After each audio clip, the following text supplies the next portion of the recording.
हाँ पुत्र, क्या कहा था तुमने? इस लो स्तंभ में तेरा विष्णु है। यदि इस लो स्तंभ में तेरा विष्णु है तो जा गले लग इसके, जा।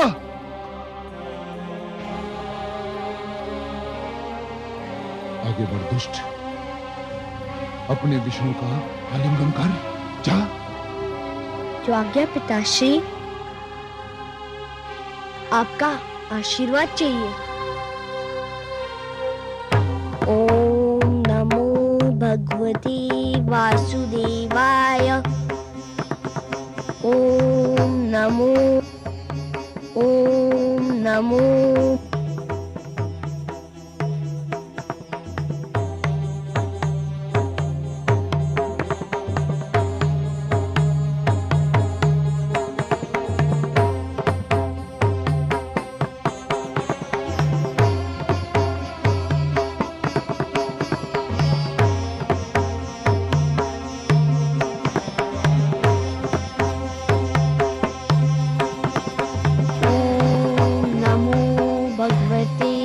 वासुदेवाय। ओम नमो भगवते वासुदेवाय। ओम नमो भगवते वासुदेवाय। ओम नमो भगवते वासुदेवाय।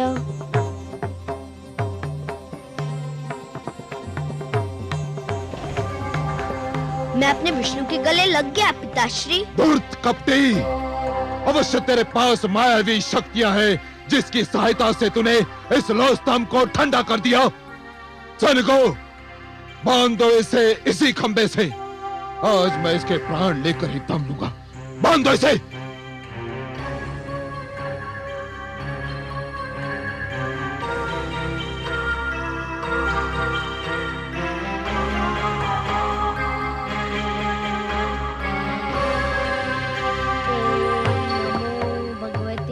वासुदेवाय।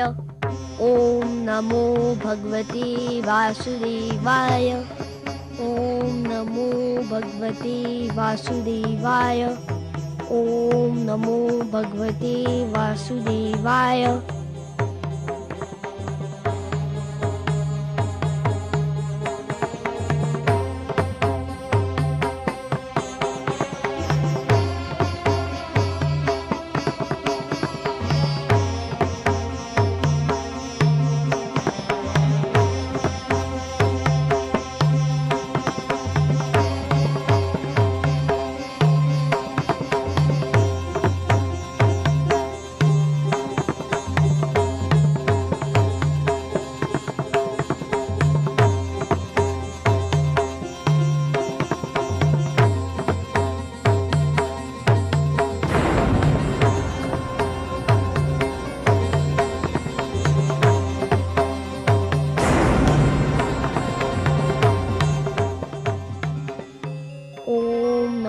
भगवते वासुदेवाय।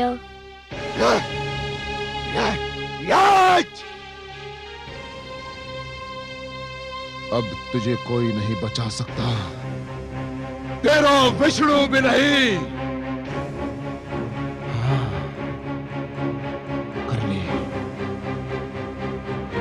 कर ले अपने विष्णु का मन भर के स्मरण कर ले।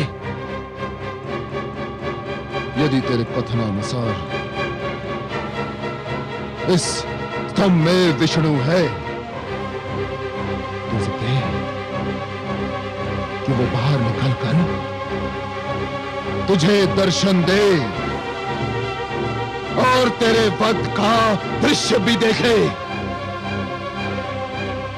तो जीवित नहीं बचेगा प्रहलाद, अब तू जीवित नहीं बचेगा।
छोड़ दे मुझे, छोड़ दे। कौन है तू? मैं तेरी मृत्यु हूं धूर्त, तेरा काल। नहीं, ये नहीं हो सकता। मैं नहीं मर सकता। मैं भगवान हिरण्यकशिपु हूं। मैं नहीं मर सकता। क्यों नहीं मर सकता दुष्ट? क्या तूने किसी माता के गर्भ से जन्म नहीं लिया है? ब्रह्मा जी ने मुझे वरदान दिया है। क्या वरदान दिया है? कि ना मैं दिन में मर सकता हूं, न रात्रि में। तो देख दुष्ट, इस समय न दिन है ना रात्रि, ये संध्या काल की बेला है।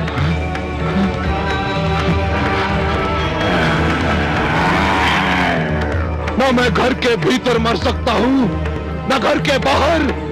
तू न घर के भीतर है न घर के बाहर, तू इस समय चौखट पर है।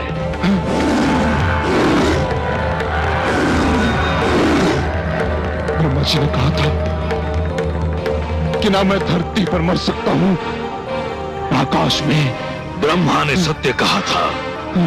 देख तू इस समय ना धरती पर है ना आकाश में, तू धरती और आकाश के मध्य मेरी गोद में है। और क्या कहा था भाग्य विधाता ने? उन्होंने कहा था कि ना मुझे पशु मार सकता है न मानव। मुझे ना कोई पशु मानेगा ना मानव। मैं आधा नर और आधा सिंह, मेरा नाम नरसिंह है। और क्या कहा था? उन्होंने कहा था कि मेरी मृत्यु न शस्त्र संभव है, न अस्त्र से। मेरे हाथों में ना कोई अस्त्र है ना शस्त्र। मैं अपने नखों से तेरा उदर चीर कर तेरा वध करने जा रहा हूं। अरे बचाओ, अरे बचाओ, कोई। तेरा अंत निकट आ चुका है मूर्ख।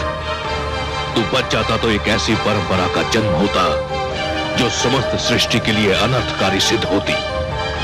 पिता जन्मदाता है, यदि वही अपने पुत्र का वध करने लग जाए तो सृष्टि का क्या होगा? बचाओ।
पापी, महापापी, अधर्मी, तूने मेरे भक्तों, संतों, महात्माओं और सत्य के पथ के पथिकों का जीवन संकट में डाल दिया था।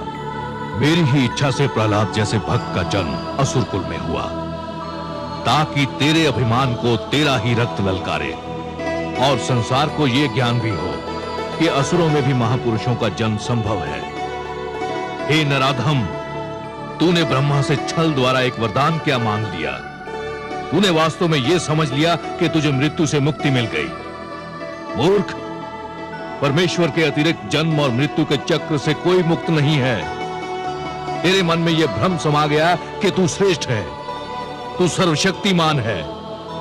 हे दुर्बुद्धि, हे दुर्मते, केवल ईश्वर श्रेष्ठ है। ईश्वर, केवल ईश्वर सर्वशक्तिमान है। केवल ईश्वर सर्वशक्तिमान है।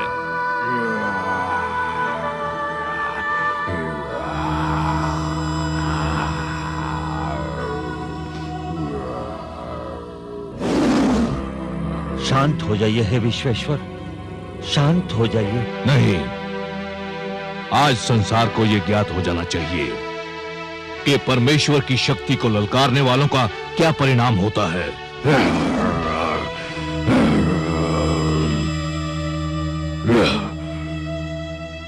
हे जनार्दन, हे लक्ष्मीपति, दुष्ट हिरण्यकश्यप अपने परिणाम को पहुंच गया है। अब अपना क्रोध रोक लीजिए। नहीं, अभिमानियों को यह ज्ञात हो जाना चाहिए कि उनका अभिमानी सिर किस प्रकार पैरों तले रौंदा जाता है।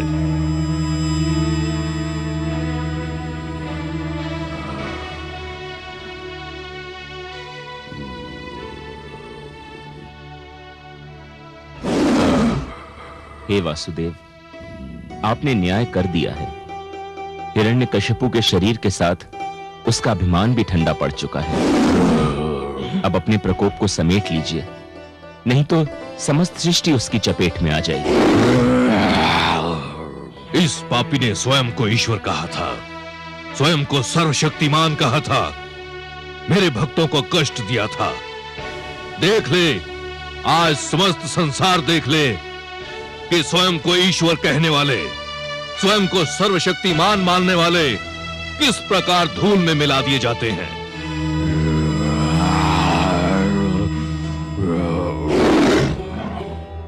हे दया निधान, हे कृपा सागर, हे करुणा सिंधु, मैं जानती हूँ जब मानवता पे कोई संकट आता है, जब कोई आपके भक्तों को सताता है, तब आपके मन में क्रोध का ज्वार उमड़ता है। परंतु हे सर्वेश्वर, आपके भक्तों के शत्रु को आपने अपने हाथों से मारा है। अब तो आप शांत हो जाइए। कैसे शांत हो जाऊं? अधर्म को कैसे सहन कर लूं? अधर्म मेरे समक्ष मृत पड़ा है और अधर्म को तो मैं मृतक रूप में भी नहीं देख सकता।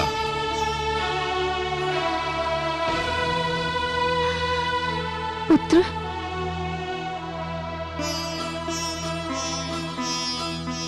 पुत्र, इनके क्रोध का कारण है तुम्हारा कष्ट। केवल तुम ही इनके क्रोध को शांत करा सकते हो। यदि इनका क्रोध शांत नहीं हुआ तो प्रलय आ जाएगी, सारी सृष्टि संकट में पड़ जाएगी। आओ पुत्र। ओम नमो भगवते वासुदेवाय। हे मेरे वासुदेव, मेरे विष्णु, मेरे मन में जन्मी से आपकी जो छवि बसी है वह बड़ी सुंदर, बड़ी कोमल, बड़ी मनमोहक है। मैंने हर पल उसी छवि को पूजा है। हे जगदीश्वर, मुझे आपके इस विकराल रूप से डर लग रहा है। मैं जानता हूँ आपके क्रोध का कारण है मुझे दी जाने वाली यातनाएं, मुझे पहुंचाया जाने वाला कष्ट। उन यातनाओं और कष्ट का आपकी कृपा से अंत हो चुका है। हे वासुदेव, विश्वास कीजिए, मैंने आपसे अपने भाई अल्लाद और गुरुजन शंडर अमर के जीवन की भिक्षा अवश्य मांगी थी, परंतु पिताश्री के जीवन की भिक्षा कदापि नहीं मांगूंगा। वे आपके बैरी थे, आपने न्याय कर दिया। अब आप शांत हो जाइए और मुझे अपना वह मधुर रूप दिखा दीजिए जो मेरे मन में बसा हुआ है। हे वासुदेव, मेरी विनती सुन लीजिए, मेरी प्रार्थना स्वीकार कर लीजिए।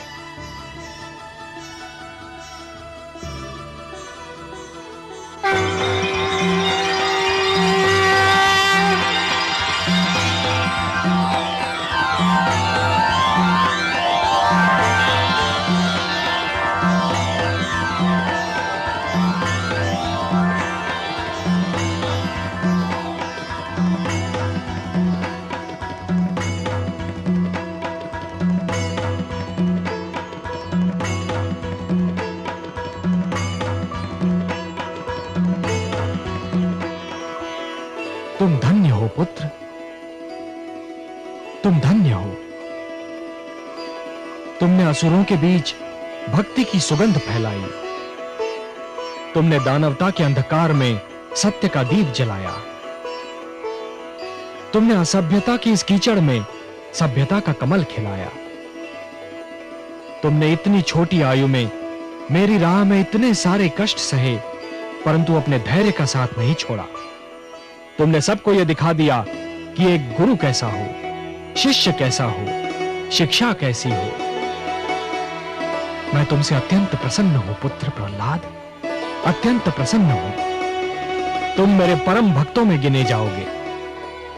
जब तक ये समस्त संसार रहेगा, कोई भी तुम्हारा नाम कदापि नहीं भूल पाएगा।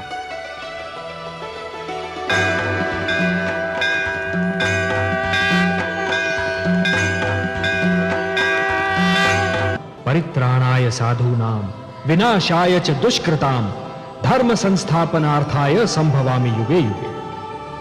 जब जब धर्म पर संकट आएगा महादेवी, और ये दुष्ट जन महात्माओं को कष्ट पहुंचाएंगे, तब तब धर्म की रक्षा करने में आऊंगा, धरती और मानवता की रक्षा करने में आऊंगा और हर युग में आता रहूंगा।